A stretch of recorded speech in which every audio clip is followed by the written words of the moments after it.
1070 загинати, 3000 повредени. Над 200.000 луѓе останаа без покрив над главата.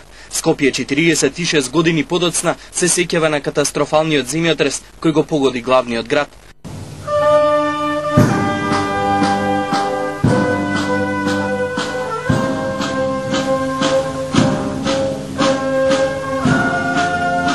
Споменикот на жртвите и годинава го посетија представници на локалната и централна власт. Благодарноста за куманите луѓе кои пред 46 години им помогнаа на скопјани се уште живее. Овој земјотрес навистина во 63 година го промени ликот на Скопје. Сите добар дел или голем дел од позначаните градби ги снема во текот на земјотресот. Голем број на човечки жртви, повеќето 1000. И благодарение на хуманоста на светот, Скопје поново никна. По 46 години Скопје живее како македонска метропола. Градот кој за многумина како Феникс се издигна од урнатините, гради нова историја. Мал дел од старо Скопје останува да сведочи за неговото минато. Наместо пајтони, сега скопјани живеат во сообраќаен метеж. Ги нема повеќе старите скопски мејани, но модерните ресторани го градат новиот лик на метрополата. Скопје е метропола. Право да ви кажам, и ако не беше земјотресот, Скопје може да не беше толку да се изгради. Се менјава, времето си носи свое, генерациите си носат свое. Не може да се споредува едно со друго. Градот Скопје денеска го сочинуваат 10 општини. Според пописот од 2002 во главниот град живеат над 500.000 жители. Освен неколку објекти како Палата Македонија, стоковната куќа поранешна Нама, хотел Јадран и дел од старата железничка станица, од земјотресот во 1963 година не остана ниту едно поголемо културно здание. И денеска за дел од предметите како прекрасните лустери во офицерски дом, кој беа заштитен знак на овој објект, не се знае ништо.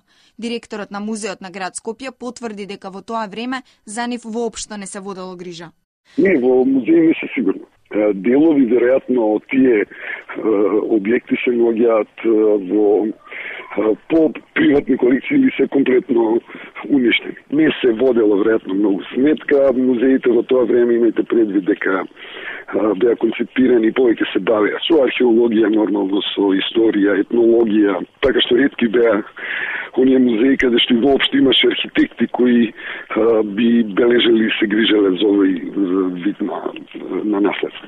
Денеска на 46 годишнината од скопскиот земјотрес, градските власти им одадоа почит на загинатите. На скопските гробишта Бутел цвеќе положи и градоначалникот на Скопје Коца Трајановски. Благодарение на хуманоста на светот, Скопје поново никна. Нормално не е такво како што беше претходно. Времето кога се случил земјотресот и натаму е замрзнато на часовникот на тогашната железничка станица во центарот на градот. Иако за време на локалните избори постоеше идеја да се поправи часовникот на старата железничка станица, скопскиот градоначалник Коце Трајановски се откажа од неа. Часовникот веќе 46 години го покажува времето кога се случи катастрофалниот земјотрес во Скопје. Земјотресот се случи на 26 јули 1963 година во 5 часот и 17 минути. Од потресот беа урнати 15.800 станови, а оштетени беа 28.000. Над 200.000 луѓе останаа без покрив над глава.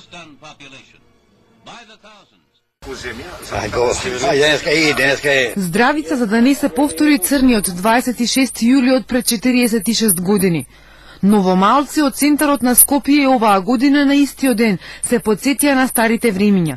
Покрај чешмата стара со векови на која секоја генерација додава свој белек и на местото на познатата кафеа на Румба, која ја проголтал земјотресот, со чашка раки и салата се присетуваат на Скопје некогаш и сега. Секоја година се собирам овде да се посетиме дека у време на земјотресот бил тука.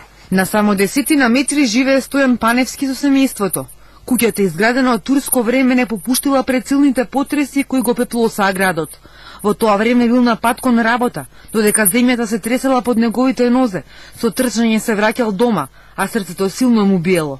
Се смирил дури кога ја видел куќата цела, а најблиските пред неа живи и здрави. Сега што зборувам, било пред 46 години. По град беше катастрофа, мислам што да ви кажам, гради тела на луѓе, многи екипи, разносување, брзи помош, овоона. Тоа беше тешка гледка, да. Во катастрофалниот земјотрес загинаа 1070, на 3000 беа тешко повредени, 200.000 останаа без покрив над главата. На градските гробишта во Бутел представници на централната и локалната власт, Црвениот крст, положија цвеќе во спомен на жртвите.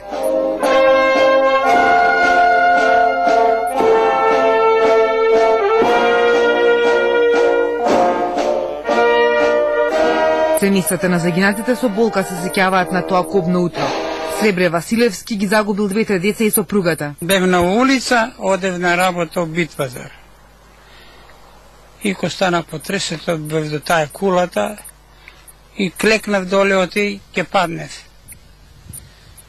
И се чуе еден тропот силен, а тоа било земја, зградата кај што сум ја живел, пропаднала и се срушила до темел. Колку изгубивте во земјотресот? Погинав жената и цела фамилија.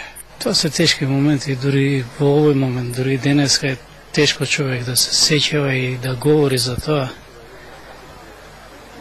Нешто што не би му посекал никому да проживее. Но помошта и од исток и од запад го закрепна руинираното Скопје.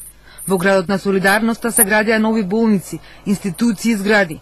Главниот град денеска има сосема поинаков лик. Часовникот на старата железничка станица застана, но животот во Скопје продолжи. Неколкуте објекти кои го преживеа земјотресот сведоча за градот, пред да биде срамнет од земјотресот.